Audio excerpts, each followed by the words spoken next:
যশোর জেলার বিখ্যাত নিমাই ভাজা। আজকে নিমাই ভাজা কিভাবে তৈরি করা হয় সেই প্রসেসিংটা আপনাদেরকে দেখানোর চেষ্টা করছি এবং নিমাই ভাজার ফ্যাক্টরির করুণ ইতিহাস আপনাদেরকে তুলে ধরার চেষ্টা করছি। সাথে থাকবেন, ভিডিওটা শেষ পর্যন্ত দেখবেন। পাইকারি বেশি, ওরা 50 বেচে, আর এইটা বেশি 25 টাকা, ওরা বেচে 30 টাকা, আর এইটা বেশি 16 টাকা, ওরা বেচে 20 টাকা। মানে বিক্রি যেটা, মানে আমার পাইকারি রেটে ওরা বেচে লয় 16 টাকাটা। এখানে এসে নিয়ে যায় না না না না না না, আপনার যে নিজস্ব মোটরসাইকেল আছে অতি করি আমি দিই বেড়াই। হ্যাঁ হ্যাঁ হ্যাঁ, আমি নিজেই ডেলিভারি দিই, আমি নেওয়ার মতন। আপনার কাছ থেকে কেউ যদি ভাজা কিনতে চায় আপনার সাথে কিভাবে যোগাযোগ করবে? বাবা, আমার ওই মোবাইল নাম্বারটা দিয়ে দাও, ওই মোবাইল নাম্বারে যোগাযোগ করবে। মোবাইল নাম্বারটা বলেন। 01719 আবার 019 366।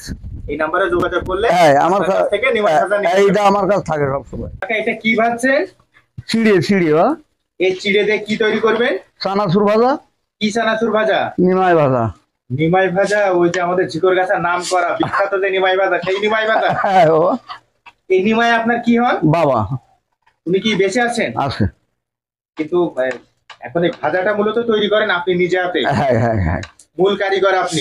আমি ছাড়া কোনো কর্মচারী দিলে এর মান ওরা রক্ষা করতে পারবে না বাবা, বুঝলে।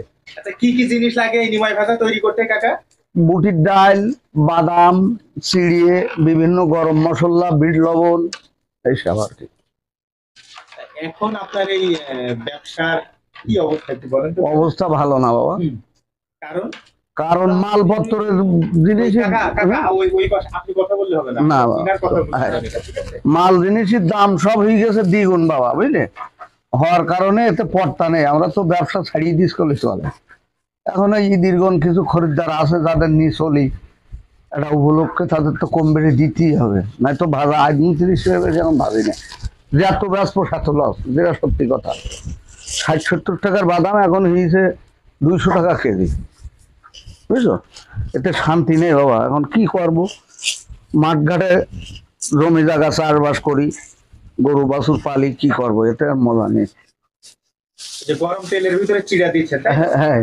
আচ্ছা, এই চিড়াগুলো কি আপনারা মিলে ভাঙান নাকি কিনে নিয়ে আসেন? না বাবা, এ খুলনা, এ বগুড়াইতে আনানো একদম অরিজিনাল, মানে আমি স্পেশালি ছাড়া কোনো মাল কিনি না, বুঝলে। এ অরিজিনাল বগুড়া সিঁড়ি, মানে এত ভালো সিঁড়ি আমাদের বাঁকড়ার বাজারে পাবা না। যশোরতে আনি, আসে বগুড়াইতে। আচ্ছা, এই চিড়া ভাজার পরে কি ভাজবেন? এবার বাদাম হবে। বাদাম আর বুট? বুট আইস কিনা, ও বুটটা হইলো ওই সব দিন না তো, হইলো ওই যে লুজ বেসে বাজারে দেওয়া, দেখো না বস্তায় মুড়াই, ওই যে লুজ